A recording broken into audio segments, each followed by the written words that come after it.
How's it going, everyone? We're back with some World of Warcraft. We have our companion still here with us, Serinda, and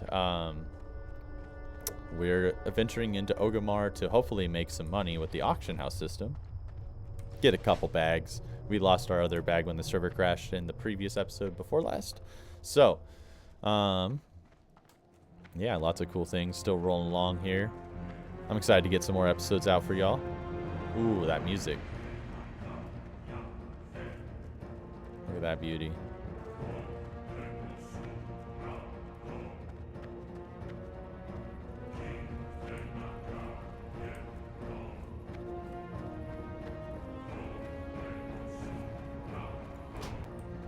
Okay.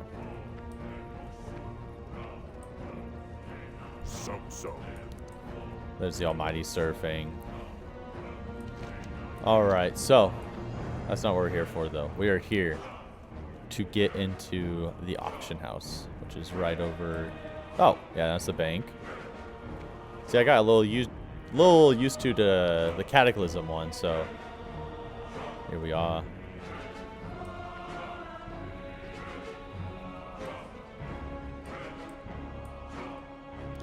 All right, here we are at the auction house. What's up, buddy?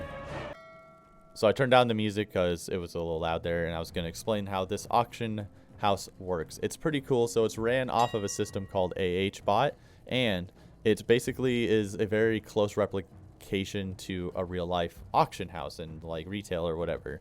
You can make a pretty good amount of money off of selling mostly anything in the game off of this guy. I have it set up to have lots of interesting things, and a lot of the really rare stuff that would be usually thousands and thousands of gold. You can still get the reins. I mean, it's still up there in price. Don't get me wrong. It's really hard to earn gold. So getting 1,400 gold is pretty nuts. With that, there's also the slower version for about 700 gold, 500 on the low. And with that being said, I'll show you all how to kind of make some money off of this. So we're going to reset. And this is everything in the auction house. You can buy Wrath of the Lich King stuff. I wasn't able to restrict expansion stuff out of the auction house, but we will go ahead and just do linen cloth real quick. So you have the bolts up here, and the average one being about 5 silver and 95 copper. So you can put this up here. Make sure you switch it to per item, and you can do 5 gold, and you saw it's 95 copper. So we'll do like 75 per item. We'll do 5 right here because he will bid. If it's much lower than the actual buyout price, it will bid and try to just bid it that way. But yeah, so per item, create the auction. And then we're also going to go ahead and do the peace blooms. Same thing. It's about 6 silver. So we'll put this up there for exactly 6 silver, 5.85. That part doesn't really matter. As long as the silver is pretty accurate, you're pretty good. Same thing with like chunk of beef, boar meat. 3 silver, not bad. We'll take it because it's a little bit better than what we got. Let's try to do 3, so it's at least you make a little bit of money, right? And then these will sit here for a minute. If I actually do successfully sell that, I'll make a solid gold, and that helps with training, set up our own guild, get our own guild house, and oh, just like that. So it processes, I believe, like every 30 seconds or every minute, and it will go through it. It doesn't guarantee to buy everything. If you do over market an item, it won't buy it. If it does not match, or it's not like not under the value of the current items in the auction house, it will not really buy it. And that also doesn't work on buying everything out and then putting an item super high either. It does have a ratio. It's pretty crazy on how it all like mathematically keeps track of all that shit. And then the more you buy items, the more expensive it gets. The more you sell a certain item, the cheaper it gets. And it will refresh every like day or so on the items it's selling. Actually, I think every hour it uploads new stuff. So that's kind of like the auction house system. And then now we're going to get our gold here. So that's pretty nice. We have 1.3 gold, or collected 99 silver, whatever. They taxed us. Good old taxes. So we're going to go back to the buddy here, and we're going to go buy bags. So we will go to container, bag, and we're going to do the cheapest one. Let's go with, I want to say there should be some pretty cheap 10 slaughters. So 15 silver, not bad. There's some 8 slaughters too we can get for decently cheap. We just got the fell steed. Gotta be careful because the unique factor still applies. Ooh, Murloc bag. And we're on our way out. It looks like we did also sell the boar meat while we were shopping around for those bags. Those Gucci bags, you know. And 4 silver. So now you can tell I have 77 silver. Let's get these bags equipped.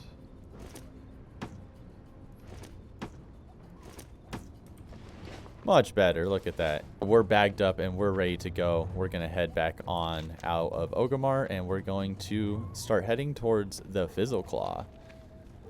This is an absolutely beautiful city that they made. You know what's one thing that I always found that's interesting? Oop, we just sold the Peace Bloom too. Something I always found was interesting in the Alpha edition of World of Warcraft, how huge Ironforge was. Could you imagine if they would have had like the base city ideas, a way to access it? There's no way. I've tried to teleport to it and see if there was like a secret map or something you could access, and sadly not. There is some interesting maps though as a GM that you can teleport to. On my main account is the main GM account. This one doesn't have any sort of commands because I wanted this account to be the pure perspective of a fresh player, like an actual player playing the server, not like get speed boost, do this, blah blah blah. But I did think it was interesting because you do get access to Azura's Crater, which was a battleground way back in the day that was supposed to be like a Wrathy Basin, or not a Wrathy Basin, Alterac Valley. And they completely scrapped it, but the map is fucking huge, and there's a ton of cool stuff there. There's like a completely hidden castle. Maybe if you guys are interested, I'll do a whole little explore video with that down below. And I even have a little system set up in one of the main hidden temples too, as in the server. As you keep killing world bosses and other bosses, they will appear in there too. So you can go back and kind of do like a boss rush and get gear as well, because weekly lockouts still kind of apply. I think there's a way I can reset it, but I haven't really dug into that too much. But I was thinking about having that area set up as like a boss rush area. So you kill Ragnaros, you'll be there, Nixia, etc. And the server does have all the 60s raids too, so we will be able to battle the 60s version of Onyxia first before dealing with the 80s version. And now we should... Oh, fuck. Hold on. We gotta turn around. Back that thing up. Alright, now we're on the right path. I definitely messed that one up. I was just like kind of wandering and yapping, looking at the beautiful scenery. Let's see here. So Fizzle's Claw looks like it's a little bit into this encampment. I see. Okay.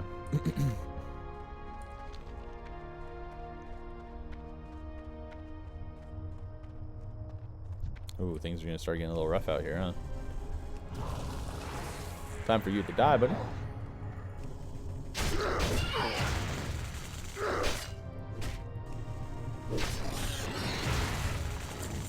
Very interesting.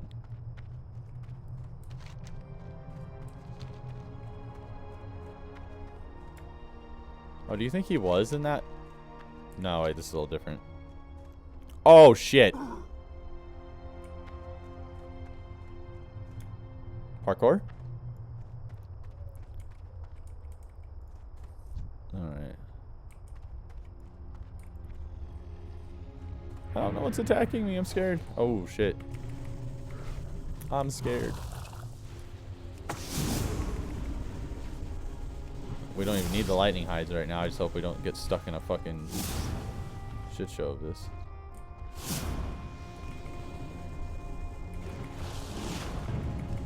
That's what we get for dropping in from the top of the mountain, right?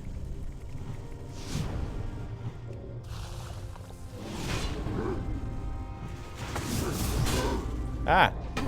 Hello.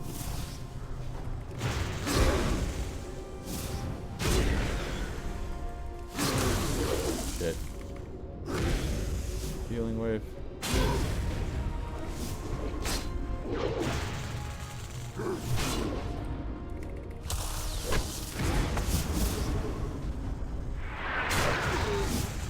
Damn, buddy. We do it? Wow. I was sweating there for a second. Alright, so... yeah, fuck the loot. We rolling. Let's get out of here. So we gotta get into this fucking place. It's gonna be scary as hell. Oh, here they come.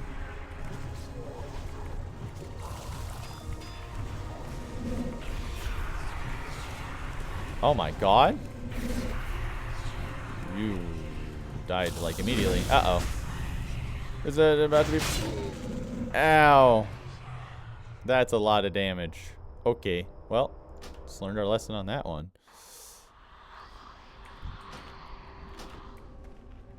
Okay. Yep, definitely eating and drinking on that one. That one hurt like a bitch.